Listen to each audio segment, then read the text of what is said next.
Comunismo en Oriente y Occidente. El comunismo se caracteriza por su filosofía atea de lucha y su organización política e ideología derivan de las pandillas y las sectas. En Oriente, el comunismo es representado por regímenes totalitarios y líderes despiadados como Vladimir Lenin, Joseph Stalin, Mao Zedong, Jiang Zemin y sus seguidores. La situación en Occidente es más compleja, ya que élites poderosas en el ámbito gubernamental, comercial, académico y religioso conspiran para socavar a la sociedad. Religiones que supieron ser rectas están ahora llenas de la religión secular del socialismo. Ya sea debido al control político de los regímenes comunistas o a las interpretaciones erróneas de los clérigos infieles, las enseñanzas tradicionales y las sagradas escrituras han sido alteradas. La teología de la liberación ha infundido en la fe recta la ideología marxista y la lucha de clases, y la perversión moral se ha propagado entre el clérigo. Debido a esto, muchos creyentes perdieron la esperanza en la Iglesia y han abandonado su fe en la salvación divina. Junto con la religión y la nación, la familia es una de las piedras fundamentales divinas de la civilización humana. Es un baluarte importante de la moral y la tradición, y funciona como un conducto para que la cultura continúe de una generación a la siguiente. Los movimientos de izquierda en todo el mundo promueven el feminismo, la liberación sexual y la homosexualidad, socavando la estructura tradicional de la familia y la armonía entre los roles de ambos géneros. Estas tendencias ideológicas legitiman y fomentan la promiscuidad, el adulterio, el divorcio casual y el aborto, rompiendo las relaciones sanas y las normas básicas de la existencia humana. La destrucción de la familia es un factor clave en cómo el diablo está destruyendo a la humanidad. Totalitarismo en Oriente. Rusia quedó débil tras sus derrotas en la Primera Guerra Mundial, lo que forzó al zar a abdicar. Aprovechando el caos político, los revolucionarios comunistas iniciaron la Revolución de Octubre de 1917 para derrocar al gobierno constitucional. Tras una devastadora guerra civil, los comunistas fundaron el primer régimen socialista del mundo, la Unión Soviética, y usaron sus vastos recursos para exportar la revolución al extranjero a través de la Internacional Comunista. El Partido Comunista Chino, PSC, fue creado en 1921 con el apoyo directo de la Unión Soviética. Durante las décadas siguientes, los comunistas emprendieron una violenta y traicionera rebelión contra la República de China. El PSC se benefició enormemente de la invasión japonesa en la Segunda Guerra Mundial y continuó luchando contra el Partido Nacionalista gobernante durante y después de la guerra. En 1949, los comunistas se apoderaron de toda la China continental y establecieron una república popular totalitaria. Tanto el Partido Comunista Soviético como el chino masacraron despiadadamente a decenas de millones de su propia gente en tiempos de paz. Para implementar su maliciosa ideología marxista, el Partido Comunista Chino lanzó la Revolución Cultural, sin precedentes hasta el momento, declarando así la guerra a los 5000 años de la cultura tradicional y exquisita civilización antigua de China. Desde la década de 1980, el PSC introdujo reformas económicas para evitar su propio colapso, pero mantuvo a la esfera política bajo su estricto control totalitario. Hasta la fecha, el partido se mantiene aferrado al poder mediante campañas de supresión, como la represión del movimiento democrático y la persecución a Falun Dafa. Infiltración en Occidente. La Corte Imperial de China, el derecho divino de los reyes en Occidente y el sistema estadounidense de controles y equilibrios son formas de gobierno establecidas por lo divino para los humanos, de acuerdo con sus culturas y ambientes particulares. Aunque las revoluciones comunistas no lograron tomar el poder en Occidente, el espectro del comunismo igualmente estableció un control encubierto sobre el mundo libre mediante la subversión y la infiltración. Sin una revolución violenta, los países occidentales abandonaron métodos rectos de gobierno y adoptaron ampliamente varias características del sistema comunista, como elevados impuestos, enormes estados de asistencia social, burocracias excesivas que trabajan para sus propios intereses y la corrección política. La ley, originalmente fundada sobre la base del mandamiento divino y la moral religiosa, ha sido alterada para dar lugar a interpretaciones desviadas de la ética y la libertad. En los países comunistas de Oriente, la ley existe para hacer la voluntad del régimen. En Occidente, las leyes son interpretadas mediante la ideología de izquierda y modificadas para desarraigar los conceptos morales del bien y el mal. Se aprueban leyes para mostrar indulgencia hacia los delitos graves, fomentar estilos de vida adúlteros, socavar la familia y frenar los derechos de los ciudadanos honrados mediante estrictas regulaciones. Tanto gobiernos como ciudadanos han sido arrastrados hacia una cultura de consumismo codicioso. Élites financieras han eliminado la sabiduría tradicional que gobernaba la economía sostenible, sustituyendo el patrón oro por una moneda fiduciaria fluctuante. Los bancos y el Estado fomentan la acumulación de deuda interminable, lo que conduce a crisis económicas perennes y erosiona la soberanía nacional. El espectro comunista ha utilizado la globalización como una herramienta para quebrar gradualmente la soberanía de las naciones individuales a través de organizaciones como la Liga de las Naciones y las Naciones Unidas. Promocionadas como soluciones utópicas a los conflictos y disputas internacionales, estas autoridades globales en realidad responden a planes nefastos. Las Naciones Unidas, a pesar de recibir la mayor parte de su financiamiento de democracias occidentales, ha caído cada vez más bajo la influencia de regímenes comunistas como la República Popular China.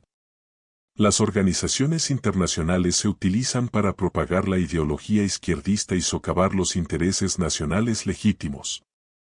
El objetivo final es someter a todo el mundo a un régimen totalitario con un estricto control sobre la política, la ideología y la población. Los planes izquierdistas y otros planes perniciosos han podido adquirir tanta influencia en los países occidentales, en gran parte gracias a la ayuda de los medios de comunicación. En los países regidos por regímenes comunistas, todos los medios de comunicación están sujetos a la censura del Estado, si no están directamente controlados por el Partido Comunista. En otros lugares, los medios de comunicación están sometidos a la influencia de sesgos financieros y partidistas.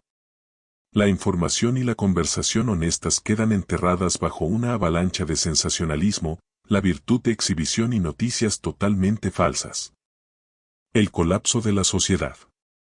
A fin de derribar la sociedad humana tradicional, el espectro ha dirigido la inmigración masiva, los movimientos sociales y otras turbulencias a una escala mundial. Este abrumador proceso ha estado en marcha durante varios siglos. Guerra y revolución. La toma del poder político es uno de los pasos clave en el plan del comunismo para destruir a la humanidad. Karl Marx, al resumir las lecciones aprendidas de la Comuna de París, escribió que la clase obrera debe derrocar el aparato gubernamental original y reemplazarlo por su propio Estado. El poder es siempre el tema central de la teoría política marxista. La guerra es una de las herramientas más efectivas del espectro para romper con el viejo orden internacional, destruir los pilares de la tradición y acelerar el desarrollo de la ideología comunista. Muchas guerras se lucharon bajo influencia demoníaca. La Primera Guerra Mundial causó el colapso de varios imperios europeos, principalmente la Rusia zarista, lo cual pavimentó el camino para la revolución bolchevique.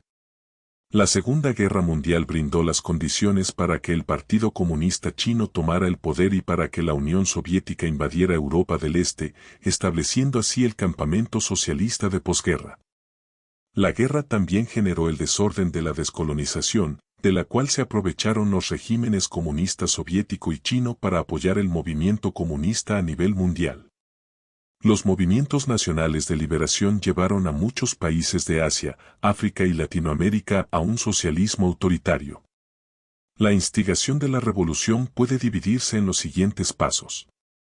1. Fomentar el odio y la discordia entre la gente. 2. Engañar al público con mentiras y establecer un frente unido revolucionario. 3. Derrotar a las fuerzas de la resistencia una por una. 4. Usar la violencia para crear una atmósfera de terror y caos. 5. Realizar un golpe de Estado para tomar el poder. 6. Suprimir a los reaccionarios. 7. Construir y mantener un nuevo orden usando el terror de la revolución. Los países comunistas intentaron lanzar una revolución mundial a través de la Internacional Comunista, exportando el activismo revolucionario y apoyando a izquierdistas locales para crear disturbios en estados no comunistas. El comunismo se aprovecha de las divisiones entre las personas y canaliza la rabia de los individuos hacia el odio colectivo. Las revoluciones comunistas triunfan mediante actos de terror, y los regímenes comunistas implementan políticas de terrorismo de Estado. La mayoría de los movimientos terroristas se inspiran en el modelo de organización leninista, y los comunistas soviéticos y chinos apoyaron a grupos terroristas como una especie de fuerza de tarea especial contra el mundo libre. La irracionalidad con la que los terroristas toman rehenes y asesinan a personas inocentes crea una atmósfera de impotencia. Expuesta a violencia excesiva, la gente se vuelve más antisocial, deprimida, paranoica y cínica. Todo esto daña el orden público y fragmenta la sociedad, ayudando a crear las condiciones necesarias para que el comunismo tome el poder. Crisis económicas y sociales. En todo el mundo, los movimientos socialistas y comunistas se han aprovechado del descontento económico para colocarse en posiciones de influencia, con el objetivo final de derrocar el orden social existente. Las crisis económicas pueden ser creadas y utilizadas como formas de alentar la revolución o para presentar a los movimientos socialistas como salvadores. Cuando los políticos en países democráticos están desesperados por encontrar soluciones, hacen un pacto con el diablo y gradualmente dirigen a sus países hacia el gran gobierno y un socialismo con altos impuestos. Como Sololensky escribió en Tratado para Radicales, la acción real está en la reacción del enemigo. La Gran Depresión de la década de 1930 fue un punto crítico en el que Europa y Estados Unidos se embarcaron en el camino al gran gobierno y el intervencionismo generalizado. La crisis financiera de 2008 continuó inclinando la balanza a favor de la expansión de las políticas izquierdistas. Con el surgimiento de la industrialización y la globalización, surgió la migración masiva, primero del campo a la ciudad, luego cruzando fronteras y continentes. Desde la antigüedad, la gente se ha movido de un lugar a otro. Sin embargo, los rápidos movimientos poblacionales, tanto nacionales como internacionales, que se ve en los tiempos modernos son el resultado de la manipulación del espectro. La migración masiva disuelve la identidad nacional, las fronteras, la soberanía, las tradiciones culturales y la cohesión social. A medida que a grupos masivos de personas se les remueven sus identidades tradicionales, es más fácil que los absorba la corriente de la modernidad. Es difícil ganarse la vida para los inmigrantes que viven en un ambiente que no conocen, mucho más participar profundamente en los procesos políticos y tradiciones culturales del país que los recibe. Es así que los inmigrantes recién llegados son fáciles de reclutar como votos gratuitos para los partidos de izquierda y las causas sociales. Mientras tanto, la inmigración crea las condiciones para provocar animosidades raciales o religiosas. El comunismo se aprovecha de las tendencias sociales para enardecer y perturbar a la gente, aumentar los conflictos y activar movimientos para desestabilizar a la sociedad, apalear a sus oponentes políticos, dominar el relato y parecer que tiene la autoridad moral. Ejemplos de esto incluyen el movimiento antiguerra y el ambientalismo, de los cuales los comunistas se apropiaron para sus propios fines.